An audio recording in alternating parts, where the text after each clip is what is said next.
So a Thunderbolt, an Avenger, and a couple of martial artists walk into a raid, and somehow they actually work together. The Immortal Weapons are not your typical team, and definitely not just for raids. Today, we will learn how this unlikely crew pulls it off as we interview Ricardo from the combat team. And stick around until the end, there's a promo code waiting for you. Don't spoil it though.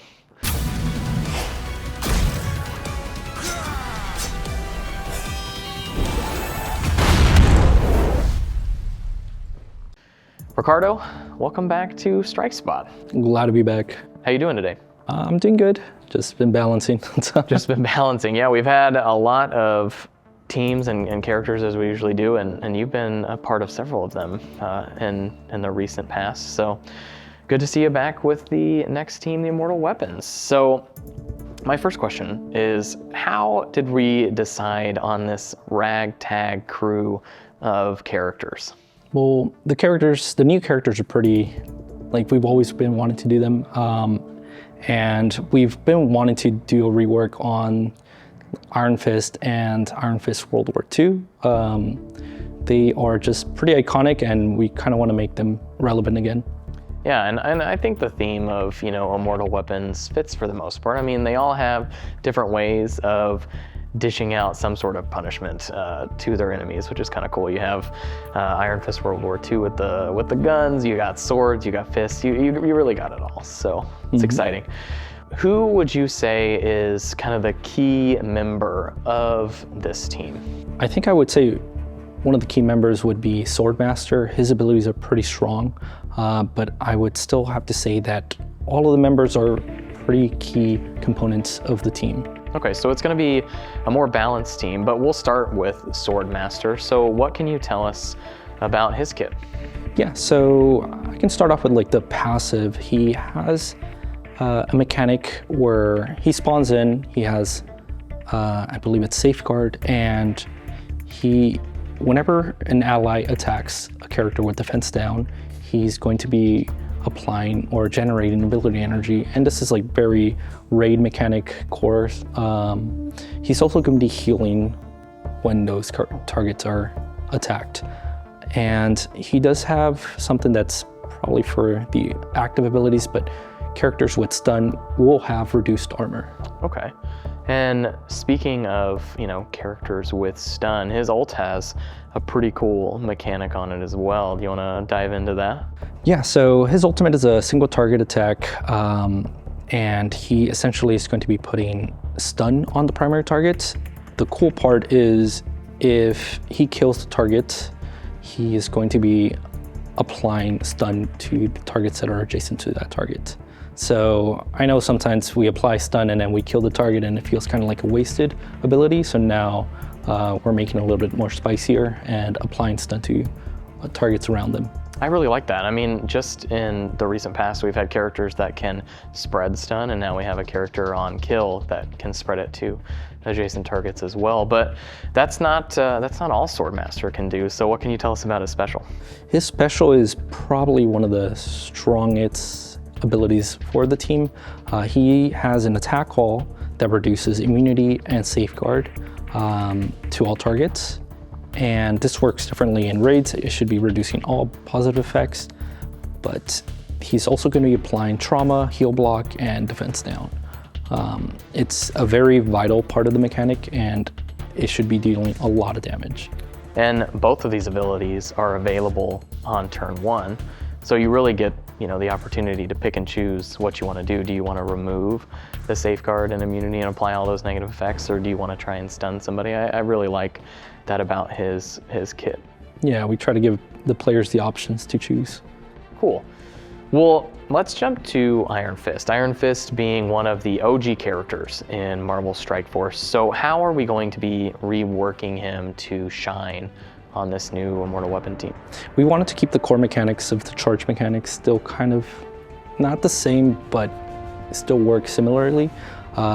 He is going to be applying damage reduction to his ally characters and himself while he's charged. This is a way to counter all these alpha striking new teams that we have. So they're going to be able to take a lot of damage we did still keep a lot of like the core. When he reduces to 50%, he heals himself and a lot of on-turn healing. We did give him a taunt on spawn if he has 3 or more Immortal Weapon allies. This team is very, they don't have like a protector, so I needed to add somewhere, and it just seemed like the character that would taunt for enemy characters. Yeah, that makes a lot of sense. Okay, and obviously still on his ult, he has that big mega punch that he's gonna do. He will also remove positive effects on the enemy that he's targeting as well, right? Correct. I do think we added a clear barrier on his ultimate as well to all targets to help be able to like kill off a lot of characters. There's too much barriers currently in game.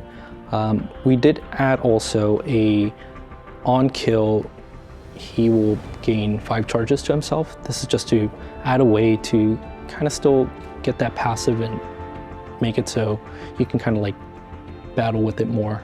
So he has a way to gain charges back if you were actually to lose them in a fight. That's pretty cool. Yeah. And obviously his special is still gonna be that pretty big heal, but now with, you know, boosted new stats, he's gonna be able to heal quite a bit more than he did before. Yeah, correct. We did also add a little bit more buffs to his special to make it seem it was very antiquated or very kind of old mechanics, so we added a little bit more to it. Okay, very cool. I'm very excited to see how he's gonna fit back into the meta. He was one of my favorite characters from way back in the Defender days. Well, let's jump to the next character, which is Steel Serpent. So what can you tell us about his abilities? Yeah, so similarly to Swordmaster, the theme around him is applying slows instead of like defense down. And whenever a target is attacked and has slow, he's going to be reducing speed bar on that target. In raids, it's going to be all targets. And if the characters have 3 slows, you're able to apply ability block on that specific character. His passive is very control-y and more related about speed, and yeah, he's going to be controlling a lot of like that aspect of the battle. Okay, and on his active abilities, his ult and his special, he has some interesting mechanics with Iron Fist, which I found fascinating. So what can you tell us about that? Yeah, so on his ultimate, he is going to be transferring all the positive effects that Iron Fist has and applying them to himself.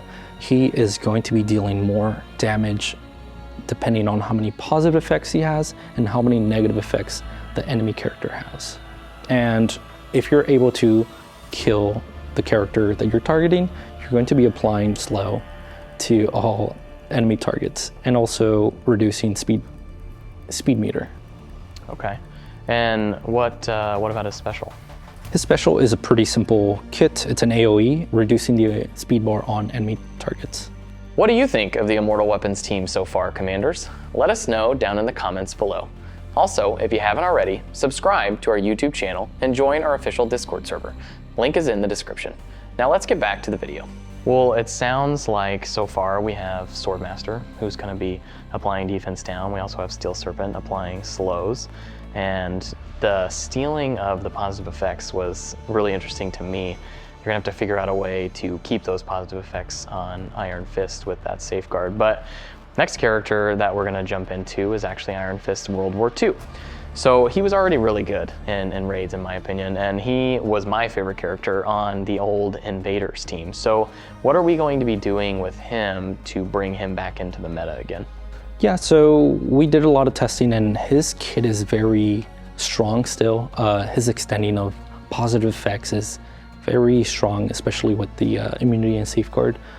And if you want to keep those positive buffs during like a battle, that's definitely one of the abilities that you want to like trigger. His ultimate is definitely still strong, and applying stun and attacking all is going to be very strong in raids. So he didn't really need a lot of changes. He just needed like a big stat update. Yeah, and he's also, kind of a pseudo healer himself, right? So I think that both Iron Fists having heals on their team is really going to make this a tough squad to take down. I'll be interested to see that. I also like that his special can, extend those positive effects outside of raids. That's a nice touch for the team. But we'll talk about the final new character that we're going to be getting on this team, and that's Lady Bullseye. And I gotta say, I'm really glad that we're deciding to bring her into the game after she lost the Thunderbolt fan vote. That was the one, she was the one that I wanted to win. But what can you tell us about Lady Bullseye? The theme around her is applying offense down, and characters that target or hit all these characters with offense down, she's going to be attacking the lowest targets.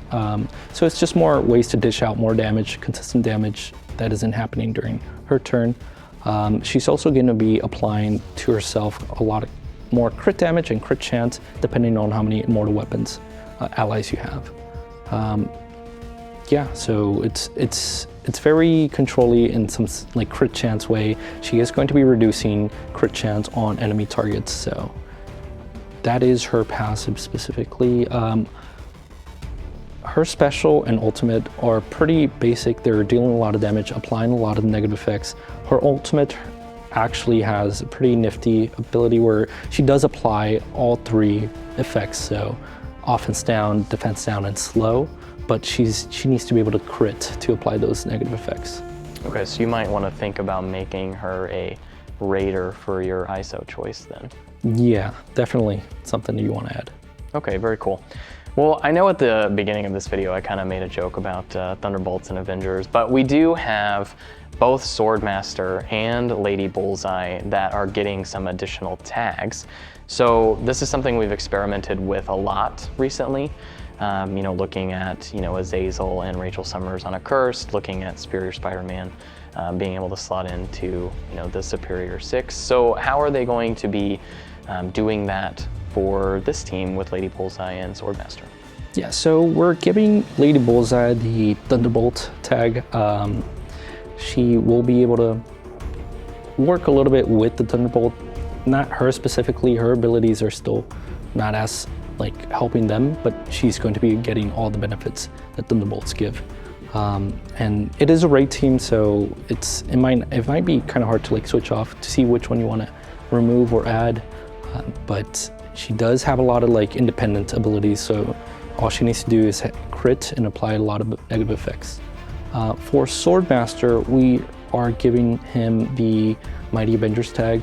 And that one might be a little bit easier to see which one you want to remove. His abilities are pretty good in general, and applying stuns and removing negative effects is going to be very strong in a lot of modes. Yeah, absolutely. I know that immunity can be something that Mighty Avengers struggle a little bit to deal with, since if a team has safeguard and immunity, you're not able to pull it, but you can obviously copy it for yourself. So that'll be an interesting mechanic on how that works. But I'll be excited to see how the community experiments with those two characters before we get the full team. Yeah, I'm excited to see what people like. I think my last question here is, this is a raid team, but traditionally raid teams have been able to perform in some of these other game modes. So my question is, how do you think this raid team is going to perform in some of these other game modes? I think they're going to perform pretty well in War. They do have on-spawn safeguard and immunity, so a lot of teams that can't deal with that type of mechanics are going to struggle a little bit against this team. Maybe some old War teams that are still pretty relevant, but if the enemy teams are able to deal with immunity or on-spawn safeguard or even charges, then this team might not do as well. But there's a lot of characters or a lot of teams that might suffer a lot against this team. I feel like this is one of those teams where it's kind of just a war of attrition, right? They're just going to constantly wear you down while they're bringing their health back up through the 2 Iron Fists. It should be interesting to see how this team fits into the meta. Well, I think that's all we have for you today, but we do want to let you know about a promo code, and you can see that code on the screen right now. Go to marvelstrikeforce.com/playergift and enter the code Immortal Weapons. Again, that's marvelstrikeforce.com/playergift and enter the code Immortal Weapons now. All right, well, thanks so much for being here today, Ricardo. It's always nice to have you on Strike Squad. Yeah, I'm glad to be here. And we're looking forward to the next one. I'll be interested to see what team you're gonna have cooking up next. Yeah, I'm excited too. Awesome. Well, that's it for now, Commanders. We'll see you on the next episode of Strike Spot.